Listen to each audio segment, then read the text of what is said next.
வணக்கம் அன்பர்களே. ஓம் சரவணபவ சேனல் வாயிலாக உங்களை சந்திப்பதில் மிக்க மகிழ்ச்சி அடைகிறேன். இன்றைய பதிவு புரட்டாசி மாத ராசி பலன்கள். முதலில் இந்த புரட்டாசி மாதத்துக்குரிய கிரக நிலைகளை பார்க்கலாம். அதன்படி கால சக்கரத்தினுடைய இரண்டாவது வீடு என்று சொல்லக்கூடிய ரிஷபமனையில் குரு பகவான் அமர்ந்திருக்க, மிதுனமனையில் செவ்வாய் பகவானும், சூரிய பகவான் இந்த மாதம் முழுவதும் கன்னிமனையில் வீட்டிருக்க, புதன் பகவான் இந்த புரட்டாசி மாதம் 7ஆம் தேதி அன்று ஆட்சி வீடு, உச்ச வீடு, மூல திரிகோண வீடு என்று சொல்லக்கூடிய கன்னிமனைக்கு பெயர்ச்சியாக, அதே இந்த மாதம் புரட்டாசி மாதம் 24ஆம் தேதி அன்று துலாமனைக்கு பெயர்ச்சியாகிறார்.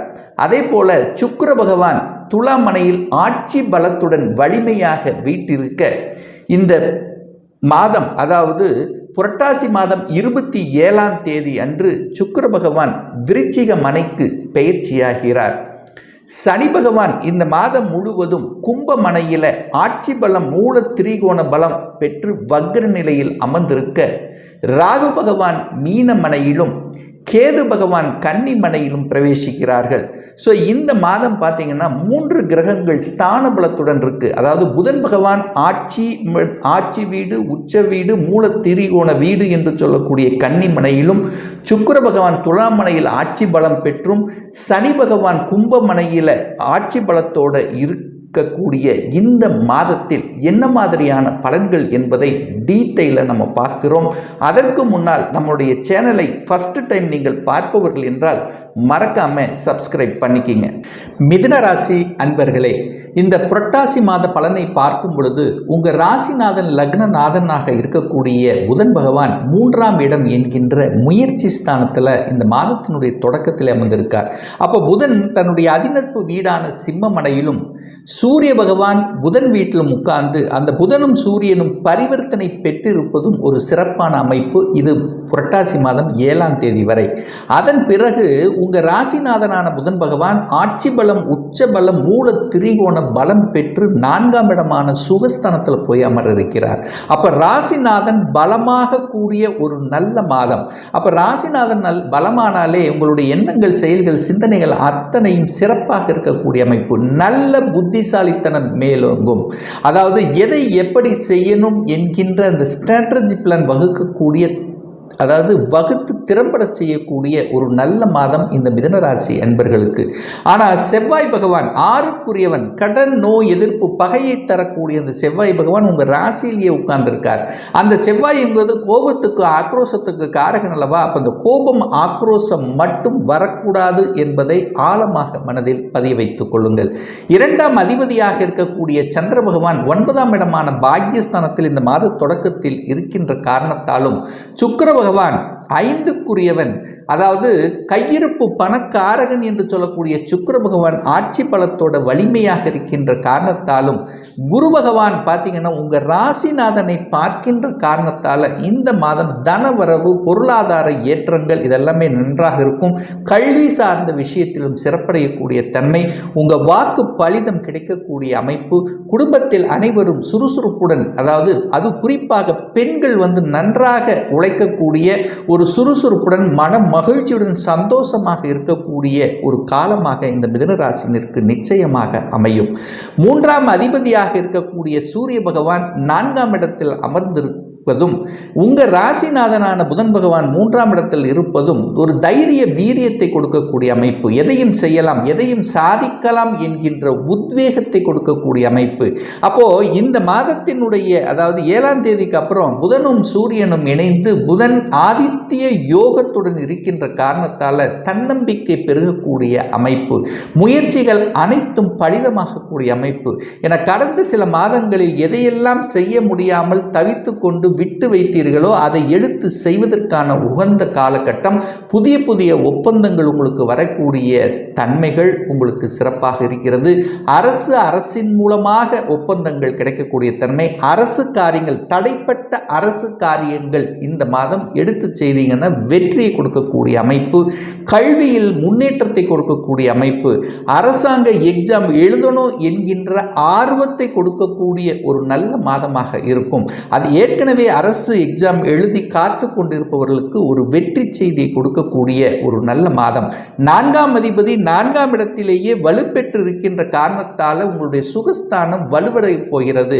தாய் சார்ந்த விஷயத்தில் இருந்து வந்த கருத்து வேறுபாடுகள் விலகக்கூடிய அமைப்பு, தாய் ரீதியாக வர்க்கம் ரீதியாக இருந்து வந்த கசப்புணர்வு விலகக்கூடிய தன்மை, தாயினுடைய சொத்துக்கள் ஒரு சிலருக்கு கிடைக்கக்கூடிய தன்மைகள், சொத்துக்கள் வாங்கக்கூடிய உகந்த நேரம் அப்படின்னு சொல்லலாம். ஏன்னா 4ஆம் அதிபதி சொத்துக்கள் குறிக்கக்கூடிய அமைப்பல்லவா, வீடு வண்டி மனை வாங்கக்கூடிய அந்த யோகம் இந்த மாதம் சிறப்பாக இருக்குது. ஏன்னா அந்த வீட்டுக்கு காரகன் வாகனத்துக்கு காரகனான சுக்கிரன் ஆட்சி பலம் வலிமையாக ஸ்தான பலத்துடன் வலிமையாக இருக்கின்ற காரணத்தால் நிச்சயமாக ஒரு சிலர் பார்த்தீங்கன்னா விவசாய நிலங்கள் வாங்கக்கூடிய யோகம் இருக்கிறது. ஒரு சிலர் வீடு கட்டுவதற்கான இடத்தை வாங்கக்கூடிய அமைப்பு, அல்லது ஒரு சிலர் கட்டின வீட்டை வாங்கக்கூடிய அமைப்பு, அல்லது வீடு ஏற்கனவே இருந்தாலும் அதை ஆல்டர் பண்ணக்கூடிய வாய்ப்புகள் சந்தர்ப்பங்கள் சிறப்பாக இருக்கிறது. இதுவரைக்கும் வீட்டிலே இருந்தாலும் ஏதோ ஒரு மாதிரியாக இருக்கிறது, வீட்டிலேயே இருக்கவே பிடிக்கலை என்று இருக்கக்கூடிய இந்த மிதுனராசி என்பர்கள் இப்போ இந்த வீட்டில் இருக்கக்கூடிய வீட்டில் மன மகிழ்ச்சி சந்தோஷத்தை தரக்கூடிய சில நல்ல பல விஷயங்கள் நடக்கக்கூடிய ஒரு நல்ல மாதமாக அமையும். 5ஆம் அதிபதி 5ஆம் இடத்திலேயே ஆட்சி பலத்தோட வலிமையாக இருக்கும்போது பூர்வ புண்ணிய ஸ்தானம் பலப்பெறப்போகிறது அப்படின்னு சொல்லலாம். 5ஆம் இடம் என்பது குழந்தை ஸ்தானம், குழந்தைகள் நல்லபடியாக இருக்கக்கூடிய அமைப்பு. ஏன்னா அந்த ஸ்தானாதிபதி வலிமை பெற்றிருக்கார். அப்ப குழந்தைகள் நன்றாக இருக்க போகிறது. குழந்தைகளிடம் இருந்து வந்த மனக்கசப்புகள் நீங்கக்கூடிய ஒரு நல்ல மாதம். உங்களால் குழந்தைகளுக்கும் குழந்தைகளால் உங்களுக்கு நல்ல பல அனுகூலங்களை கொடுக்கக்கூடிய ஒரு மாதம் அப்படின்னு எடுத்துக்கலாம். அப்போ குழந்தைகள் விஷயத்தில் மனமகிழ்ச்சி சந்தோஷம் நற்பெயர் கொடுக்கக்கூடிய ஒரு காலகட்டம். இதுவரைக்கும் பார்த்தீங்கன்னா குழந்தை பிறப்பு சார்ந்த விஷயத்தில் தடைகளை கொடுத்து கொண்டிருந்த உங்களுக்கு இப்போ இந்த மாதம் பார்த்தீங்கன்னா அந்த 5ஆம் அதிபதி வலிமை பெற்றிருக்கிறார். 5ஆம் அதிபதி வலிமை பெற்றால் என்ன, குழந்தை பாக்கியம் உங்களுக்கு கிடைக்கப் போகிறதுன்னு அர்த்தம். இதுவரைக்கும் எத்தனை முயற்சிகள் எத்தனை பிரார்த்தனைகள் செய்திருந்தீர்களோ, ஏன்னா 5ஆம் இடம் என்பது குலதெய்வத்தை குறிக்கக்கூடிய ஒரு இடம் அல்லவா. அப்போ குலதெய்வம் என்கின்ற அந்த கடவுளினுடைய அனுகிரகம் கிடைக்கக்கூடிய ஒரு நல்ல காலகட்டமாக இருக்கிறது. எதிர்பாராத வகையில் சில நல்ல மாற்றங்கள் உங்களுக்கு கிடைக்கப் போகிறது. எந்த மாற்றத்துக்காக நீங்கள் ஏங்கிக் கொண்டிருந்தீர்களோ, எதற்காக இத்தனை நாட்கள் காத்து கொண்டிருந்தீர்களோ, ஒரு நல்ல செய்திகள் நல்ல மாற்றங்களை வரவிக்கக்கூடிய ஒரு மாதம் தான் இந்த புரட்டாசி மாதம் மிதுன ராசி அன்பர்களுக்கு. 6ஆம் இடத்தை குரு பகவான் பார்க்கிறார். அப்போ வேலை கிடைக்க போகிறது, நல்ல வேலை அமைய போகிறது. வேலை மாறணும் என்கின்ற எண்ணத்தில் இருக்கின்றவர்களுக்கு அந்த எண்ணங்கள் பூர்த்தியாகக்கூடிய ஒரு நல்ல மாதம். ஒரு நல்ல வேலைக்காக அப்ளை பண்ணி காத்து கொண்டிருக்கிறேன், அது குறிப்பாக வெளிநாட்டுக்கு போகணும் என்கின்ற எண்ணத்தில் இருக்கிறேன், அந்த எண்ணம் ஈடேறுமா என்கின்ற ஒரு கொஸ்டின் கேள்வி கேட்டீங்கன்னா நிச்சயமாக ஈரேடும். ஏன்னா குரு பகவான் 12ஆம் இடத்திலிருந்து 12ஆம் இடத்தை சுபத்துவமாக்கி கொண்டும் 8ஆம் இடத்தை பார்த்தும் 6ஆம் இடத்தை பார்த்திருக்கிறதுனால வேலை சார்ந்த விஷயத்தில் தன்னுடைய ஊரை விட்டு வெளியே அதர் டிஸ்ட்ரிக்ட் அதர் ஸ்டேட் வெளிநாடு செல்லக்கூடிய யோகத்தை இந்த கோச்சார கிரகங்கள் இந்த மாதம் நன்றாக இருக்கிறது. அப்போ வெளிநாட்டுக்காக எந்த முயற்சி எடுத்தாலும் அந்த முயற்சிகள் பலிதமாகக்கூடிய தன்மை. ஏற்கனவே நான் வெளிநாட்டில் இருக்கிற அந்த வெளிநாட்டில் ஒரு நல்ல வேலை அமையுமா அப்படின்னா நல்ல வேலை அமையும். அல்லது வெளிநாட்டிலேயே நான் குடியுரிமை பெற்று அங்கேயே தங்கணும் அப்படிங்கிற எண்ணத்தில் இருக்கின்றவர்களுக்கும் பிஆர் கிடைக்கக்கூடிய வாய்ப்புகள் சந்தர்ப்பங்கள் இந்த காலகட்டம் உங்களுக்கு சிறப்பாக இருக்குன்னு சொல்லலாம். அதே சமயத்தில் 7க்குரியவன் தனக்கு 6ஆம் இடத்தில் இருக்கின்ற காரணத்தால் மட்டும் கணவன் மனைவி சார்ந்த விஷயத்தில் கொஞ்சம் விட்டு கொடுத்து அனுசரணையோடு செல்லணும். 7க்குரியவன் 12ல் போய் மறைவது நல்லதல்ல. ஆனாலும் அது சுக்கிரன் வீட்டில் இருக்கிறதுனாலும் அந்த சுக்கிரன் ஆட்சி பலத்தோட வலிமையாக இருக்கிறதுனால பெரிய தீமைகள் ஒன்றும் உங்களுக்கு வரப்போவது இல்லை. 8ஆம் இடத்தை குரு பகவான் பார்ப்பது திடீர் அதிர்ஷ்டத்தை கொடுக்கக்கூடிய எதிர்பாராத மாற்றத்தை கொடுக்கக்கூடிய அமைப்பு என்பது இந்த மிதுன ராசினருக்கு நிச்சயமாக பொருந்தக்கூடிய ஒரு மாதம் புரட்டாசி மாதம். எதிர்பாராத விஷயத்தில் தன லாபம் லாபம் கிடைக்கப் போகிறது. எதிர்பாராத விஷயத்தில் கொடுத்த பணம் உங்களுக்கு திரும்ப வர கிடைக்கிறது. எதிர்பாராத விஷயத்தில் வழக்குகள் நிலுவையில் இருந்த அந்த வழக்குகள் இந்த முற்றுப்புள்ளி வைக்கக்கூடிய வழக்கு அடுத்த நிலைக்கு செல்லக்கூடிய தன்மைகள் இருக்கிறது. ஒரு வலி வேதனையை கொடுத்து கொண்டிருந்த விஷயங்கள் இப்போ அதிலிருந்து விடுபடப் போகிறீர்கள். உடல்நலத்தால் பாதிக்கப்பட்டிருந்தது, எந்திரிக்கவே முடியல, ஒரு மாதிரி தொல்லைகள் கொடுத்து கொண்டிருந்தன. இப்போ இந்த மாதம் ஒரு நல்ல டாக்டர் அறிமுகமாகி உங்களுக்கு அது சிறப்பை பெறக்கூடிய அமைப்பை உருவாக்கிவிடும்.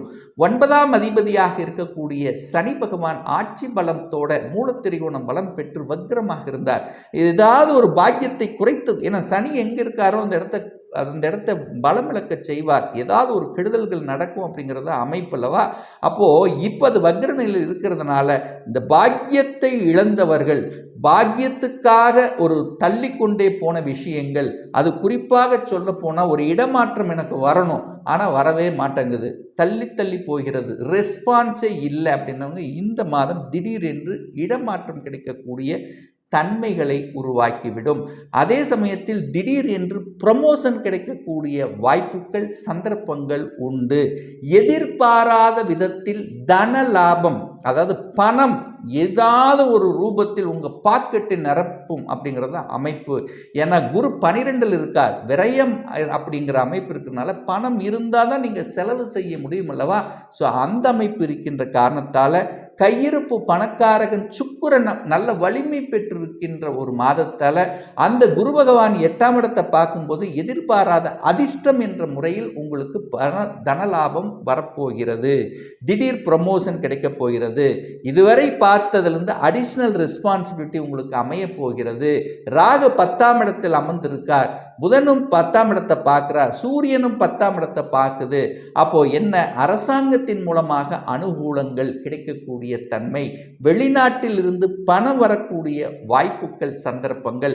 லாபாதிபதி உங்க ராசியிலேயே உட்கார்ந்திருக்கார். அப்போ உங்க சிந்தனைகள் எல்லாமே லாபத்தை எப்படி அடைவது என்கின்ற என்ன குறிக்கோளோட தான் இந்த மாதம் உங்களுக்கு இருக்கும். அதுவும் உங்களுக்கு சிறப்பை பெறும். சரி, இந்த மாதம் ஒரு நல்ல தெய்வ வழிபாடு அப்படின்னு எடுத்துக்கொண்டால் இந்த புரட்டாசி மாதம் 11ஆம் தேதி, அதாவது 27/9/2024 அன்று சுக்கிர பகவானுடைய ஜெயந்தி, அதாவது பிறந்த நாள் வருகிறது வெள்ளிக்கிழமை என்று. ஏன்னா இந்த மிதுனராசி என்பர்களுக்கு யோகத்தை தரக்கூடிய ஒரு கிரகம் அது சுக்கிரன். அந்த சுக்கிரனுடைய பிறந்த நாள் வருகிறது. ஸோ அன்றைய நிலம் யாருக்கெல்லாம் 5ஆம் இடம் கெட்டு இருக்கிறதோ, அதாவது குழந்தை பாக்கியத்துக்காக ஏங்கிக் கொண்டிருக்கிறீர்களோ, யாருக்கெல்லாம் தனக்கு பதவி கிடைக்கலையே என்கின்ற வருத்தத்தில் இருக்கிறீர்களோ, யாருக்கெல்லாம் பூர்வீகம் சார்ந்த விஷயத்தில் பிரச்சனைகள் ஓடிக்கொண்டிருக்கிறதோ, யாருக்கெல்லாம் வெளிநாடு போகணும் என்கின்ற எண்ணத்தில் இருந்து கொண்டு அது தடைப்பட்டு கொண்டிருக்கிறதோ, யாருக்கெல்லாம் கலத்திர ரீதியாக பிரச்சனைகள் இருக்கிறதோ, யாருக்கெல்லாம் திருமண தடை இருக்கிறதோ, அவர்கள் எல்லாம் அன்றைய தினம் சுக்கிர பகவான், நவகிரகங்கள் இருக்கக்கூடிய சுக்கிர பகவானை சென்று வழிபடும் போது நிச்சயமாக ஒரு நல்ல பலனை கொடுக்குங்கிறதுல எந்தவித மாற்று கருத்தும் கிடையாது. ஒரு துல்லிய பலன் வேணும். உங்க ஜாதகத்தில் கிரகங்கள் எப்படி இருக்கிறது, என்ன மாதிரியான ஆதிபத்தியத்தில் இருக்கு, எத்தனை டிகிரியில் இருக்கார், கோச்சார ரீதியான கிரகங்கள் உங்க ஜாதகத்தில் இப்போ என்ன தசா புத்தி அந்தரம் சூட்சமம் நடக்கிறது என்பதை பொறுத்து நீங்கள் கேட்கக்கூடிய எந்த கேள்வியாக இருந்தாலும் சரி, அதாவது இந்த வருடத்தில் சொந்த தொழில் செய்வதற்கான விதி கொடுப்பினை நம்முடைய ஜாதகத்தில் இருக்கிறதா, அப்படி இருக்கக்கூடிய பட்சத்தில் எப்போ நம்ம சொந்த தொழிலை ஆரம்பிக்கலாம், திருமணம் தடைப்பட்டு கொண்டே இருக்கிறது, எப்போதான் நமக்கு திருமணம் நடக்கும், எப்போதான் நமக்கு குழந்தை பாக்கியம் கிடைக்கும், எப்போ நமக்கு வீடு கட்டக்கூடிய யோகம் வருகிறது, எனக்கு எப்போ ப்ரமோஷன் கிடைக்கும், இது போன்ற கேள்விகளுக்கு துல்லியமான பதிலை நம்மால் கூற முடியும். ஒரு பர்சனல் கன்சல்டேஷன், அதாவது உங்களுடைய சுய ஜாதகம் பார்க்கணும் என்று விருப்பமுடைய அன்பர்கள் டிஸ்பிளே தெரியக்கூடிய நம்பருக்கு வாட்ஸ்அப் மூலியமாகவோ ஃபோன் கால் மூலியமாகவோ தொடர்பு கொண்டு அப்பாயின்மெண்ட் பெற்றுக்கொண்டு கன்சல்டேஷன் எடுத்துக்கலாம். இந்த பதிவு நிச்சயமாக ஏதாவது ஒரு ரூபத்தில் உங்களுக்கு யூஸ்ஃபுல்லாக இருக்குங்கிறதுல எந்தவித மாற்று கருத்தும் கிடையாது. நம்ம சேனலை நீங்கள் ஃபர்ஸ்ட் டைம் பார்ப்பவர்கள் என்றால் மறக்காம சப்ஸ்கிரைப் பண்ணிக்கிங்க. பக்கத்தில் இருக்கின்ற பெல் பட்டன் மற்றும் ஆல் நோட்டிஃபிகேஷனை கிளிக் பண்ணும்போது நான் போடக்கூடிய அடுத்தடுத்த பதிவுகள் உங்களுடைய நோட்டிஃபிகேஷனில் வந்து சேரும். மீண்டும் ஒரு நல்ல பதிவில் உங்களை சந்திக்கும் வரை உங்களிடமிருந்து விடைபெறுவது உங்கள் அஸ்ட்ராலஜர் டாக்டர் சதீஷ்.